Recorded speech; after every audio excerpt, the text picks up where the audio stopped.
Lift your hand. Show it around. Woo! This song's played so many times.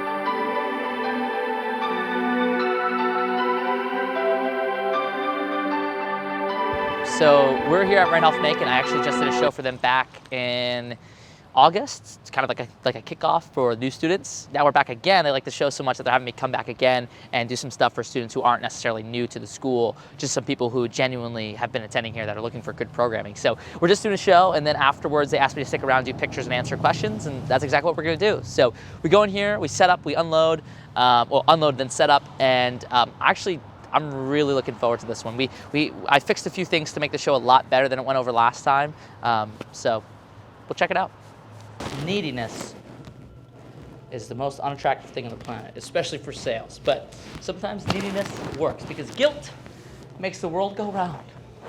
I don't really believe that, but you know, in a world where university students are so focused on academics, which is why they're in university, really the time frame of when you're doing a show matters. I will say this is the week right before Thanksgiving. A lot of students have off next week, so they go home Friday morning after their classes and stay home all next week and then come back. So we're doing a show in one of the most dead weeks in the university, which that's okay. You can still get the students who are gone something excited to reward them for staying a little longer. And a lot of times that's what they want, is to just incentivize students to be here, even over break, to make sure it's a safe environment. And those who maybe don't have the best at-home living situations still feel comfortable being here. So just a little rundown of kind of what's going on. We've got a few people in the room, not enough to really do a full show.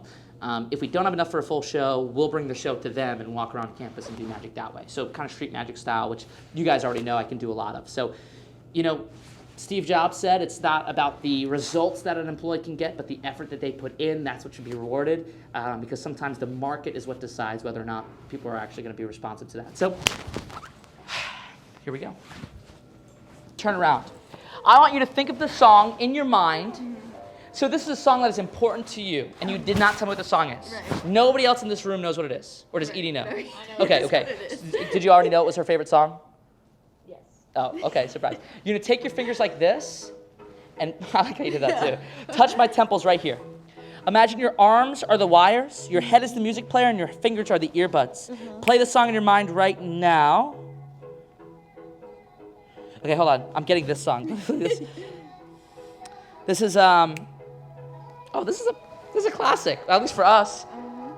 One more time, do the chorus. This is the intro, do the chorus instead. 10,000 hours? Yes. Is it 10,000 hours? Yes. Let's give a round of applause, you guys. Appreciate that. This is where I used to live, in Ashland Town Square. This is where I met my best friend, Jonathan Abel, his family, who pretty much adopted me when I was young. I was raised here. I grew up. This is where I did magic. There were like 36 kids that lived in this neighborhood, and we would all meet up at the. Let me just tell you this. There were so many kids in this neighborhood that our bus stop, it was like our bus stop and one other bus stop that picks up 2 kids, and then the bus was full. So literally, our bus stop was like a bus full of kids. So it was pretty wild. Yeah, I got a lot of good memories. I've been walking through some of them. Where we are right now is the Ashland Skate Park. It's right behind the police station, but that's only important because I used to think that like this is where all the bad stuff happened, but then when I realized the police station was right there, I knew it was pretty safe. At 13 years old, this is the place where when I was allowed to walk around the town, I came first. This is where I saw all the kids from high school that I thought were really cool hanging out, and I was like honored to like be at the place where like that was their hangout spot. It was short-lived. It didn't like really be, like it wasn't the hangout spot for that long. But man, like being back here, even like that feeling of excitement of being like, whoa, I'm at the skate park. And then I show up and there's like 10-year-old kids on scooters, and I'm like, is that what I thought was cool? So it's interesting. They gave this place a facelift though. I mean, it's pretty cool to look at all the new park equipment.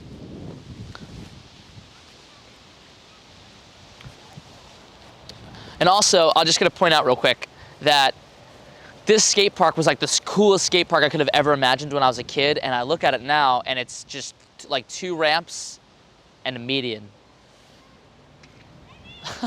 That's it. This is my bus stop right here under this pavilion thing.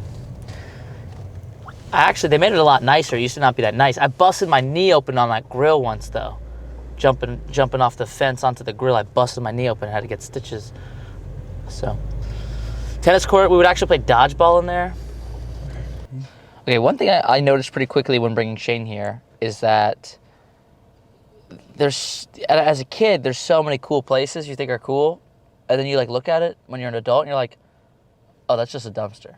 Or like, that park wasn't that great. And I was even like, oh yeah, we played football on that field, and it's just a small grass field. So it's like in my head, all these places are so cool. We drove all the way out here, and it's kind of just an apartment townhome, you know. So we are gonna leave here and go show you some of the stuff that's actually cool, like one of the skate parks and some of the old libraries, because Ashland's got some really cool stuff around the town. They call it the center of the universe. Doubt that that's true, but I guess anywhere you are on the earth, you're always right above the center of the earth. So anyway, we're gonna go.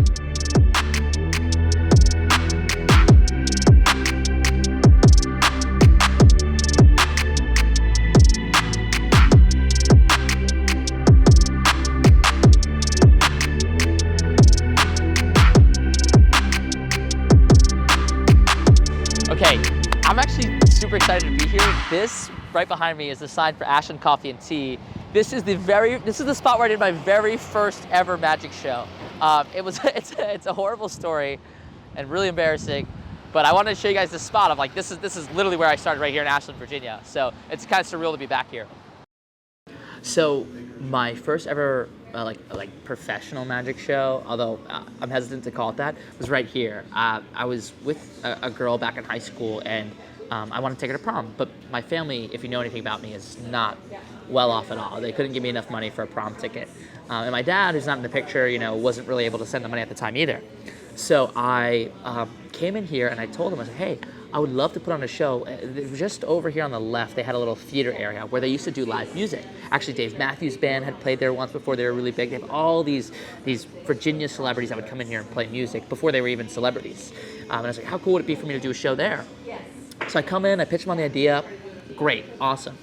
We schedule the date, and so I show up the day of the show. I'm ready to go. I assumed they had marketed it. I was so young at the time. I was 15.